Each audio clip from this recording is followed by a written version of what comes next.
আজকে আমরা বাসায় থাকা মশলা দিয়ে খুব মজাদার চিকেন বিরিয়ানি রেসিপি তৈরি করব।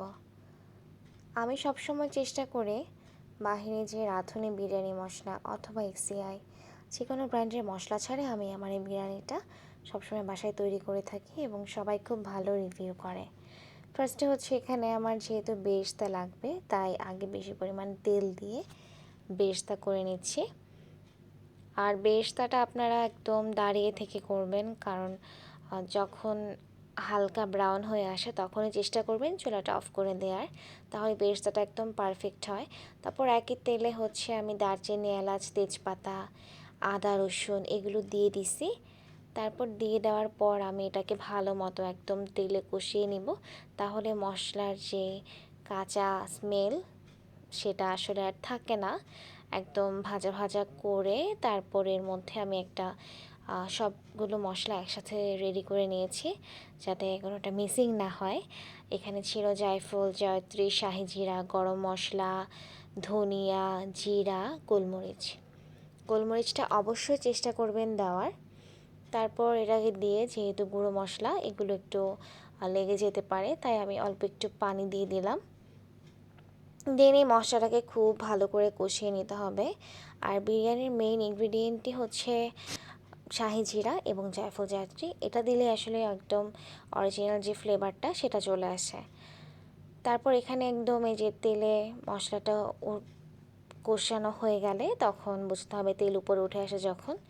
আর এখানে হচ্ছে আমি কিছু কিশমিশ এবং কাঠবাদাম, আপনারা চাইলে কাজু বাদাম অ্যাড করতে পারেন, ওইটাকে ব্লেন্ড করে দিয়ে দিব এবং এটা মাস্ট। দেন হচ্ছে এখানে আমি একটু টমেটো কেচাপ দিয়ে দিলাম।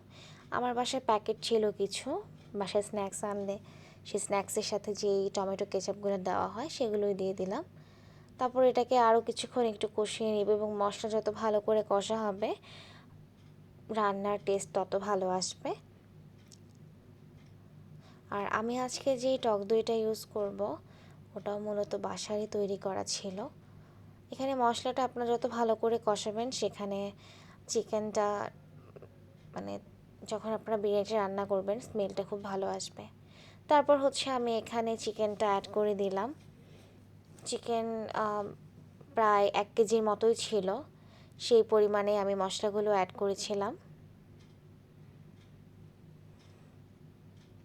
দেন চিকেনের কালারটা চেঞ্জ হওয়া পর্যন্ত একটু ওয়েট করব।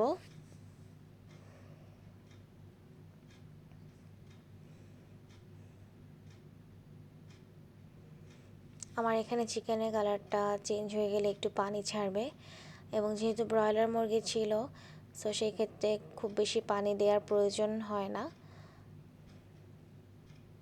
এতে করে পরে ঝোল শুকাতে গেলে চিকেনটা ওভারকুক হয়ে যায় এবং মাংসগুলো ভেঙে যায়।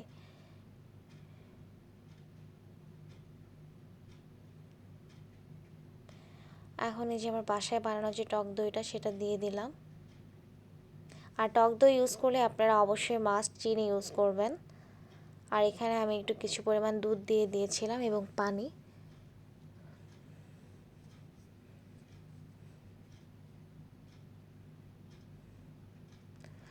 তারপর এটাকে হচ্ছে অল্প আঁচে রান্না করব।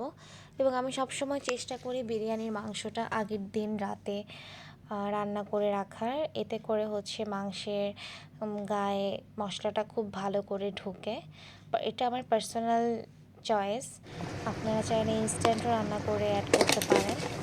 আর এখানে আমার অলমোস্ট হচ্ছে রান্নাটা হয়ে গেছে, তখন সেক্ষেত্রে আমি কিছু বেরেস্তা, চিনি এবং কেওড়া জল অ্যাড করে দিচ্ছি অল্প পরিমাণে, খুবই অল্প পরিমাণে। বাসায় যেহেতু সবাই খাবো সো আসলে এক্সট্রা কোনো স্মেল ইউজ না করাই ভালো, কিন্তু আমার মনে হয় একটু কেওড়া জল অ্যাড না করলে একটা বিরিয়ানি ফ্লেভার আসে না। আর যেহেতু এখানে আমি অনেক মশলা ইউজ করেছি সো সেই ক্ষেত্রে পোলাও রান্না করতে আমি আর কোনো এক্সট্রা মশলা ইউজ করি নাই, জাস্ট তেলের মধ্যে চালটা দিয়ে ভেজে তারপর এখানে পরিমাণ মতো পানি আর একটু দুধ, মানে 8 কাপ পানি হলে 1 কাপ দুধ দিতে হবে, সেক্ষেত্রে 1 কাপ পানি কম দিতে হবে 4 পট চালে।